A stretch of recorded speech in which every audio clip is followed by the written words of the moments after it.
was going to talk a little bit today, this morning, as introduction about the theme of reimagining religion, caste, and social justice in South Asia, but I'm not going to, except to do one thing, to read you one very brief quotation from a man who we honored here at the university a few years ago, Father Gustavo Gutierrez, who is often called the father of liberation theology. And he, among other Catholic theologians in Latin America in the 1960s and 1970s, began I won't even say began a movement, really sort of became the visible international presence of a movement of enormous numbers, of thousands of priests and sisters working at the village level in trying to reinterpret what had become a theology of oppression. The Catholic priests had come into Latin America, the Catholic Church had come into the Latin America with the conquistadors and had for many, many years an extraordinarily close association with the oligarchies of the country. And I had the privilege of living and working with Catholic priests and sisters in some of those years. I am not Catholic. I was a Jewish kid in Latin America, but it was absolutely breathtaking to me to see at the village level what was going on. And if one quote really does provide us with some understanding of what liberation theology meant from within the church, Gustavo Gutierrez once said, with respect to the history of Catholicism in Latin America, he said, "The denunciation of injustice implies the rejection of the use of Christianity to legitimize the established order." Okay. Liberation theology began to spread to other countries, other continents, and other religions. And we're going to talk something about those today on some of the panels, and of course with Dr. Raj Sampath, who's going to deliver our first keynote today. Just a word or two about Raj. Raj is an old friend, and I could go on telling you stories and maybe some funny stories about Raj, but I'm not going to embarrass him too much. Raj came to California from India as a young child. A few years later, and I think probably about the age of 7, he completed his PhD at the university. If you know Raj, you know that's probably not too much of an exaggeration, at the University of California, Irvine, in the humanities, where he studied under the French philosopher Jacques Derrida, the founder of deconstruction.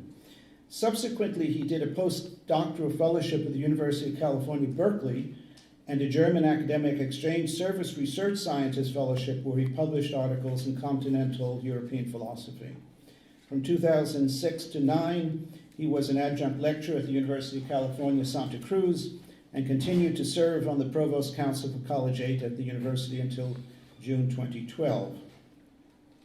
His current research interests and disciplinary expertise include 20th century Anglo-American and European moral and political philosophy, theories of modernization and social historical change, epistemology, and the sociology of knowledge and comparative religious studies, and comparisons of Western philosophy and traditional African, Indian, and Chinese philosophy. I also want to say that I had the great joy and privilege of first meeting Raj when we both worked with the Google Foundation, what was known as Google.org, and that was the beginning of a beautiful friendship.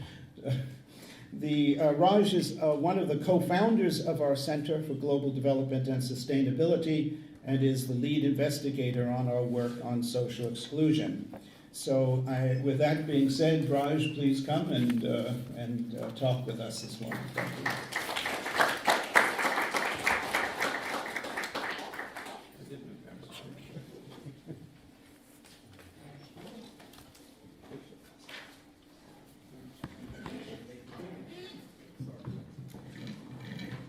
You know, he does that every time, and every time it makes me feel so bashful. I can return the compliments to our chair and convener of the conference, Professor Lawrence Simon. Thank you for all coming. I'm going to keep my remarks brief because I know the panels begin at 10:30. I really want to engage the audience in discussion and conversation. So what would have been a 40-minute talk is too long. I'm going to keep it to 20 minutes. There are 3 or 4 parts to my paper. I'm going to shut this down for now. I don't have a PowerPoint. Most philosophers have yet to learn how to do PowerPoints. We still pontificate or read from the text. I'm going to do neither. I will bring up the screen when I introduce my thesis and my conclusion. So when my main point that I want to make in this talk, I want us to focus on that text and then the conclusion. But other than that, I'm going to read from some notes, or actually not read from some notes, but extrapolate from my notes for about 20 or 25 minutes. I'm going to talk about religions, the relationship between religion and morality, human rights, the legacy of Ambedkar, and the path forward in terms of the annihilation of caste. So those are the basic parts of the paper. And like I said, each section will be brief. There'll be 2 moments where I'll bring up the quotes. So let me just bring up my text. And we can begin. Okay, the title of my talk, The Unthinkable, Why the Justification of Caste Requires Discord Between Religion and Morality. And I thought to myself that when we canvass the world's religions, we often think that they have been around for a very long time, the ones that are still in existence. They're very large, they reach a number of people. And we just assume, everybody assumes, that they have a moral basis. Some things are right and wrong. Some things are fair and just. Some things require that in our humanity we treat people with respect. Some profess love as a doctrine. It's not something that we feel emotionally, but as a social compact. We think that religion and morality, they're married, or they're, like brother and sister. Meaning there's an innate symbiosis between the two. Perhaps they're one.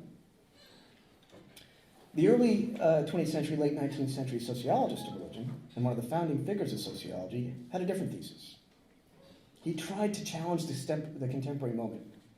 He said, what if all the current religions aren't what they seem to be when we look at the history of religion? Perhaps there is no date in human history when any of the religions were born. It's too far back in time.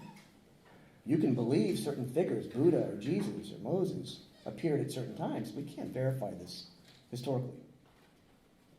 So let's assume the birth of religion doesn't have a place in history, but that's what makes it beautiful. It transcends our humanity.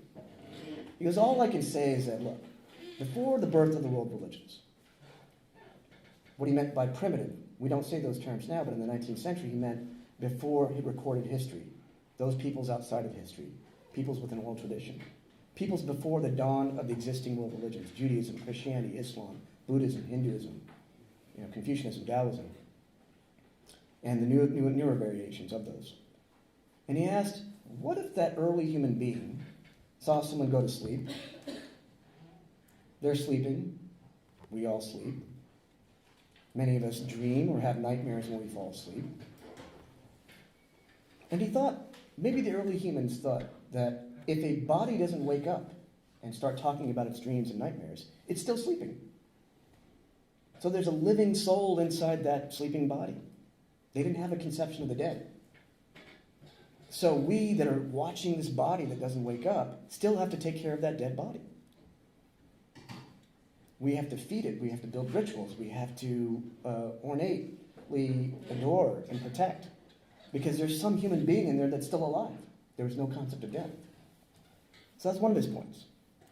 The other point is that there's no real religion unless you have a distinction between the sacred and the profane. Sacred is holy. It's pure. It's protected. It's shielded. Profane, demonic, evil, ugly, impure. Pure and impure distinction. Dead body. Soul is born in the dead body. Soul must be kept alive. So, in essence, Durkheim was really the first to show that there's some basic sociological a priori features that have to exist in many of the world's religions. For most human beings, they're not scholars of religions or sociologists of religions. They ask, okay, why are there religions? Well, they try to answer some of the deepest aspects of life. Why were we born? Why do we live? What are we doing here? Who put us here? Why am I alive right now? Why do we die? Why does the movie have to come to an end? I watch a movie, the person dies at the end of the movie, but I'm still alive because I'm watching the movie. Hey, we're all in a movie. Your movie's going to end, but you don't want to think about it. Not today. Larry's movie goes on for a few more days and a few more chapters. But what happens after death? Tie that back to the sleeping body and the pure and the impure. From time immemorial, these questions have yielded different answers by different cultures and religions at different times. I say there's a distinction, along with many others, but this is my summation. There's a distinction between religions grounded in moral systems of normative assumptions of what is right and wrong. This can vary from culture to culture. Don't eat beef, don't eat pork. Different cultural systems have different prohibitions. What's right, what's wrong. So there's that, religions and moral systems, right and wrong, but then perhaps there are moral systems grounded in human rights, as defined in the mid-20th century. One such model is that of the British philosopher Henry Shue. And if you haven't heard his name, he's been very influential in shaping a lot of the UN declarations of frameworks, at least the philosophical thinking beneath that. And he wrote a very seminal text in the early 80s, Basic Rights. And I'm going to bring up actually his quote here at this point so we can look at it together. And maybe I can bold it. So I can, these new things here, bold. And I call this his equation. I don't want to reproduce a 300-page text, but I want us to read it together. You know, when philosophers write, they don't say things simply. They put 15,000 different concepts in a single sentence, which is what he's going to do here. I'm going to try and break that out for us as it relates to caste and Hinduism. I believe there's been very little work done on the application of Shue to the deconstruction of caste. What does he say? A moral right provides the rational basis for a justified demand that the actual enjoyment of a substance to be socially guaranteed against standard threats. There's so many parts to that. Let me just use an example. I'm an African American. I don't have the right to vote. I'm demanding the right to vote. It's a justifiable demand. How come you get to vote and I can't? It's rational. What's so irrational about wanting to vote and having my interests be represented in the government or to be protected? So I'm demanding that. The moral right has that rational basis and justification. I can't just declare the vote. Don't put it on a paper and hand it to me. Or don't wake up and say, hey, yeah, now you have the right to vote. That happened after the Civil War. I need that to be protected. I need social institutions to protect my new right against any standard threat. You need all of that in terms of moral right. I'm going to get to my thesis about Hinduism and caste eventually. We said religion grounded in morality, but right now we're talking about the moral basis of rights. Okay, well, there are 3 basic moral rights that every human being should have. I don't care if the UN Declaration of Human Rights in 1948 says this, or the Constitution of the United States says this, or the Constitution of India. Let's just get down to the basic needs of a human being to maintain human dignity. Subsistence. Someone should have enough to live. Water, food, shelter exists. Subsistence, sustain yourself over time. Live. Security. Who wants to get hurt? I don't want to walk out that door and someone hits me on the head. Maybe some people want to do that. But who wants that? Liberty. Culturally relative. The liberty to take this step. How about the liberty to enter a social space like a temple?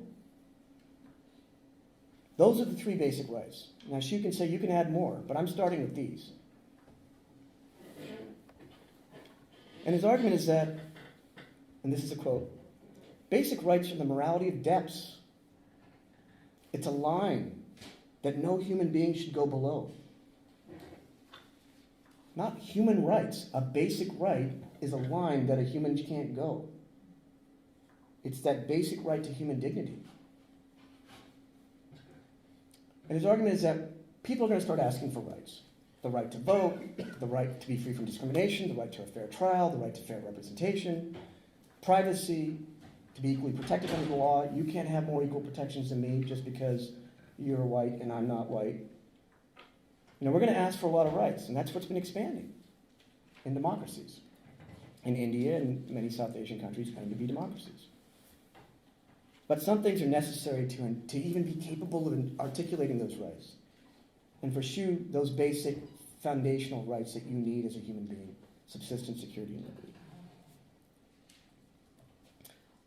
I want to move to Ambedkar, but for Xu, you can't just have rights, you have to have duties. Someone needs to be responsible and accountable. Government, fellow citizens, civil society, family, fellow individuals that have the compassion, the fraternity, the liberty, the equality. We should, as regardless of our differences, should be able to share these duties to protect people's rights. One fundamental duty is stop depriving someone of their right. Avoid doing it. Don't take away someone's right. Don't disallow someone from voting. Don't disallow someone from going to the temple. You have that duty. It's innate. It's part of the moral right. You may want someone to enter the temple that others may not want to. You may see that individual trying to get into the temple, and you believe they should enter the temple. But then you see the mob, or you see the individuals coming and trying to stop the person. Duty to protect the individual. You yourself are not going to keep the person from going into the temple. But now you have an extra duty. You see someone else stopping them, you need to do something. That's the duty to protect. The last, let's say you show up late. The poor person has struggled to go inside the temple. They don't get in. They get beaten up. They're sitting on the ground outside the temple. You have to aid and compensate for that event. It already took place. That's in the past. So think about the interrelationship between all three of these as a composite duty. So one fundamental question we want to ask, being mindful of the time, the question is whether religious systems that justify the existence of a stratified caste system, which is based on trinket social exclusion, down to the core of the human being, not just the social space or the political rights, are they compatible with Xu's models of rights and duties? Did anyone ask that question? Well, that's why we speak of the legacy of Ambedkar. In The Annihilation of Caste, Ambedkar tries to deconstruct Hinduism. But prior to his investigation of the philosophical and metaphysical contents of Hinduism, I'll get into that, he's trying to argue to the reformers, you want to talk about political reform, or national liberation, decolonization and independence, the establishment of the state, or the peasant unions. We don't want an unequal, unfair, exploitative capitalist system. We want a social and economic reform, so basic needs can be distributed. But it goes, wait, social reform, political reform, economic reform. Western societies gave up the religious basis of their systems during the Enlightenment. The church didn't dominate the dictums and the laws of the states. That's the separation we have, cherish. But the social discussions about social, political, and economic reforms continued. Ambedkar says before India takes that step, we need to take a deeper look at something more fundamental and transformational. He says, why does the destruction of the core metaphysical tenets that justify caste require a more primordial reformation or even revolution before you talk about reforms? Decolonization and Indian nationalism, that's not going to lead to liberty and fraternity and equality. Marx and Marxism, class differences. Usually there are only two, the capitalists and the workers, the feudal lords that protected the land and the serfs that were trapped on the land and couldn't leave the space, or their caste in the feudal Middle Ages. I'm a carpenter's son, I'm the daughter of a maid, I have to stay in that vocation. But Ambedkar says the paradox of modern India is that it has classes, but inside each class, it has these feudal structures. You can't leave your vocation. It's medieval and modern. The West went from the medieval to the modern, and the West has to engage in a Marxist revolution about the classes. Ambedkar's trying to go deeper than that. Marx's narrow Eurocentric view is not powerful enough to destroy the caste system. Hoping that capitalism will just collapse under its contradictions, good luck. Try waiting for that in India if you want to eliminate the caste. The cherished achievement of Dr. Ambedkar is the chairman of the drafting commission of the Constitution. But even the author, the genius behind that, Dr. Ambedkar, the very thing he gave birth to, that he had a lot of hope in, was not enough to destroy the caste system. He knew that. The caste bans untouchability. It bans discrimination on the basis of caste, sex, gender, creed. But it didn't eliminate the caste system. In our context, Plessy versus Ferguson, the new African Americans are free, they're equal, but they're separate. Separate but equal. How is that inherently equal? That's what Brown v. Board had to ask 60 years later. It can't be equal and separate.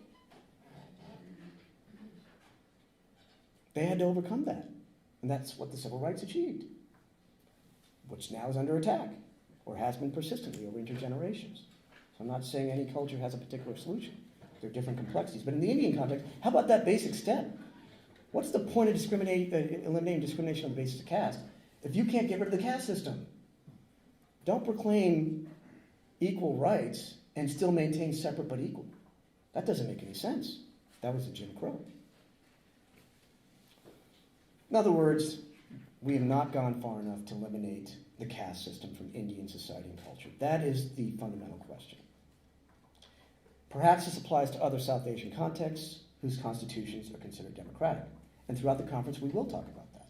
Other South Asian contexts, other religions, the proliferation of caste in those systems. We can't conflate this into one space. So this is my thesis. We have to return to religion. We have to return to the fundamental roots of Ambedkar's inspiration. The man studied philosophy and religion.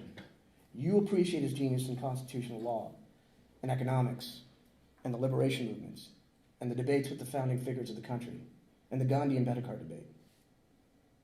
But we need to return to what he went through as a human being in his own life, leading up to the conversion to Buddhism. We will explore these themes in this conference. The complexity of religion, caste, social change, social justice. How do the world religions and caste relate to the state, democracy, law, media, gender, social movements, across different national and geographic contexts? My thesis, my work on Ambedkar, as a philosopher, and what's called a philosopher of religion, which is not a theologian. I can explain the difference later. My hypothesis is something about the caste system is paradoxical. Paradoxical in the history of human religions. The caste system was born out of one religion. I'm sorry. It wasn't born out of Islam, or Judaism, or Christianity. Born out of Hinduism. I can't lie to you.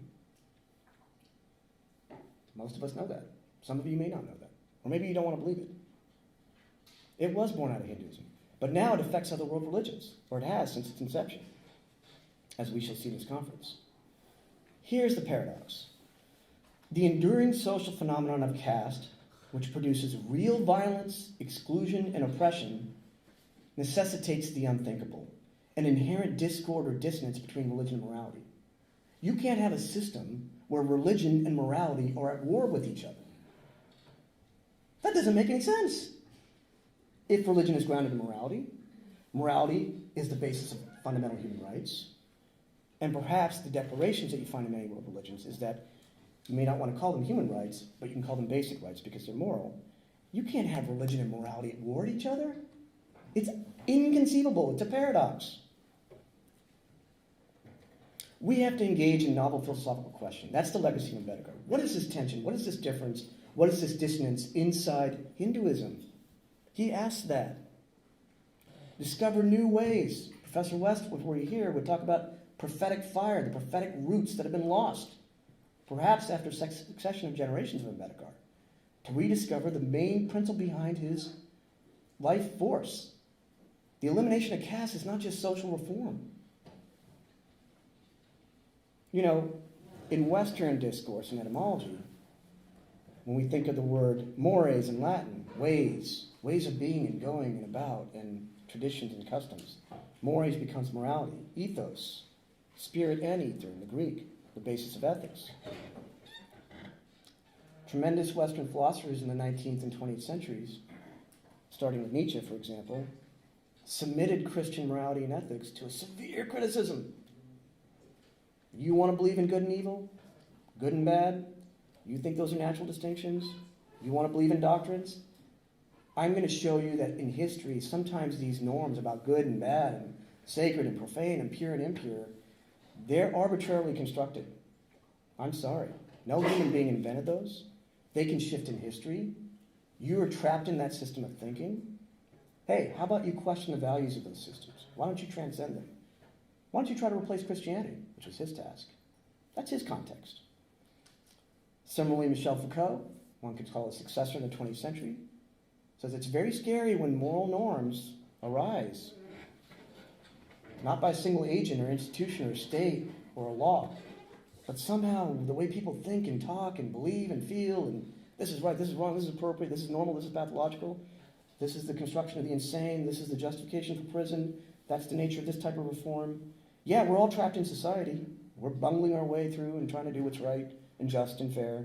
And he tries to show, hey, we're kind of being programmed to think and accept these certain norms in our society. We're trapped.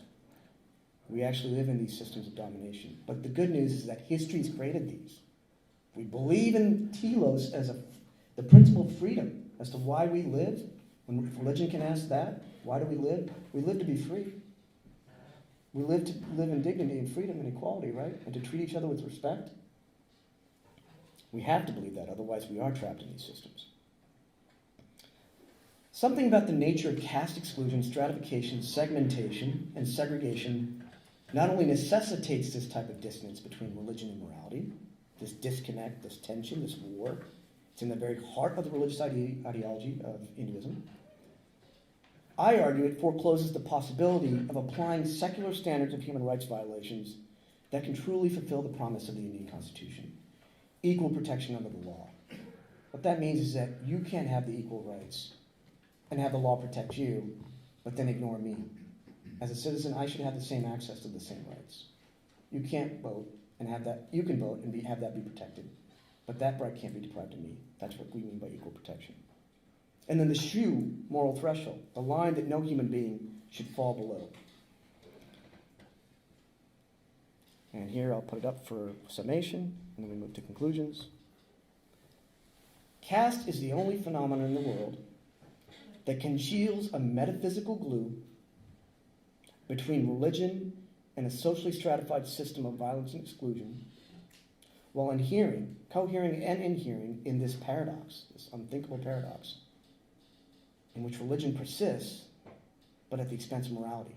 It prohibits the growth of morality. What the heck is that? Yeah, you could be an anthropologist and say, oh, that's kind of unique. I want to go study that. Or a sociologist, like Durkheim. We're all here for one purpose at this conference. Let's not deny it. This system has perpetuated, arguably, one of the grossest violations of what it means to be a human, of any system or culture of thought in the history of humanity. The exodus from Egypt, millennia of pain and torture, the African American experience over the last 600 years, 500 years, the struggle with Tibetans. There are contexts of oppression out there. Let's deny it, each with their own singularity. But let's talk about the uniqueness of this particular oppression. Okay, quickly to my conclusions, and then one more statement of the principles, and then discussion. It's about 10:05, so 10, I promise, 10:10 is what I'm aiming for. In The Annihilation of Caste and Other Major Writings, Ambedkar spoke about the feeling of indifference, apathy, antipathy, hatred that higher castes feel towards lower castes, particularly Dalits and tribals. The entire metaphysical, ideological, sociological structure of castes negates principles of compassion, respect, mutuality, reciprocity. Normal. You take them for granted in any fair and just social contract. Normal egalitarian principles that should underpin a healthy social contract that values diversity and promotes equality. You just take that for granted. Some compassion for the human being. Caste is the anathema of a just and fair society if we use John Rawls' principles. As Rawls later asked, after his seminal work, something about a stable, constitutional, secular, legal, democratic society. India, you're calling yourself that? America, you're calling yourself that?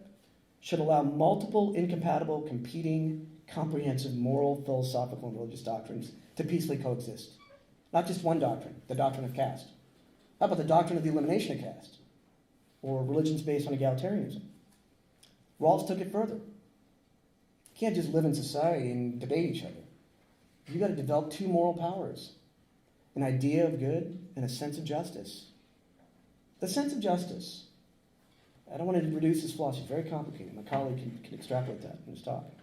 But we're reducing it to those two moral powers. You can't just cultivate the individuals in society.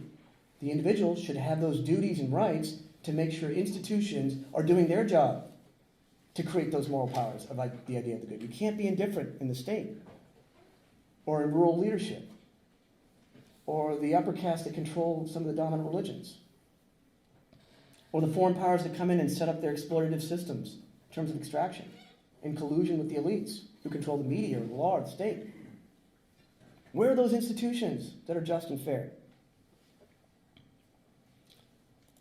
I argue, as long as the caste system exists, the religious justification for the superiority of the higher caste persists at the expense of developing these Rawlsian moral powers for citizens to create a true, just, egalitarian society.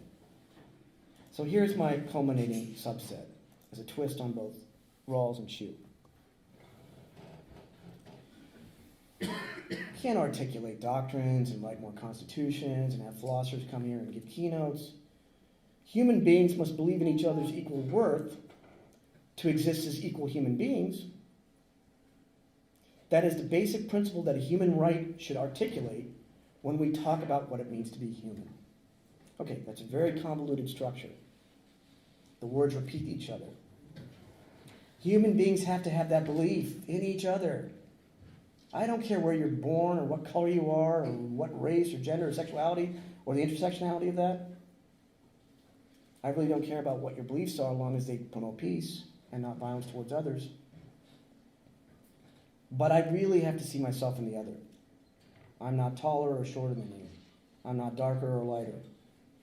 I'm not more masculine and powerful and you're weaker and less so. See the equal worth in each other. Basic principle of human rights should articulate. We need to articulate that in the principle. Can we do that in the religious context? I'm daring all of us in this conference, in the South Asian context, and those of you that are within Hinduism, within the Hindu context. Caste is the opposite of most moral systems because discord is sown in the very relation between religions and their real aspiration for social justice. This is particularly true when the caste system is a social structure, concealed as a religious ideology, transcends the formal law, and then all of this remains invisible to the United Nations and the International Human Rights Framework. Dr. Thorat mentioned Durban yesterday, trying to bring the issue to adult struggle. How come nobody sees this? Oh, I don't see it, it doesn't happen. Oh, it's not my problem. That doesn't exist. Come on, caste doesn't exist. Dr. Sampath, Dr. You guys are exaggerating. Just let's not talk about the issue. Law is consumed by caste. Caste is produced by religion. Religion is divorced from morality. And society and culture go unchecked in the worst forms of atrocity, that violation of human dignity. The only way to eradicate this discord is by guaranteeing the fair and equal opportunity for all to arise. But how is that possible? You're trapped in a single caste from birth to death. That identity is based on the karmic sin of the past. This is transmitted intergenerationally. Those of you that aren't born into a caste, you should be grateful. The rest of us that are, you think about the most extreme forms of injustice, an innocent person being put to death, or someone's house burning down, or someone losing their entire family in an accident. Extreme forms of injustice. Job's character in the Old Testament. Why was all this taken away from you? But imagine being imprisoned at birth based on something you're not responsible for because you have no metaphysical connection to it, which is a past self. And someone's telling me, we're blaming you just for being born. We're condemning you at birth. Christ was condemned at death. But who gets condemned at birth? It is also impossible to rid caste if we don't reform religion so that moral systems can form around the basic human rights of dignity and self-respect. We have to challenge the doctrine of the transmigration of the soul, if it's linked to caste. That system of the transmigration of the soul exists in ancient Egypt. Resurrection in the Christian context is not exactly the Buddhist context for reincarnation. It's not exactly the Buddhist context. It's not exactly the Hindu context. There are other ways to think about metaphysics that don't always promote this rabid violation. And what is that violation? What do the upper castes do? They not only reproduce power, prestige, and wealth. That's one thing. Many systems of inequality reproduce power, prestige, and wealth. Nation states do that. They're very powerful, like the United States. China's trying to do it. But in the caste system, you take individuals and groups that have the power, and they take that power, prestige, and wealth, and they convert it into mechanisms of coercion, domination, and inequality. What Dr. West called yesterday is white supremacy. It's the core feature of American society. Well, if you're white, you may not be able to see that. If you're white, you may be able to see it, but you can't experience the oppression.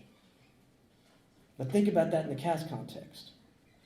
Something primitive societies were able to avoid, but the modern state has taken over, as Pierre Classe said.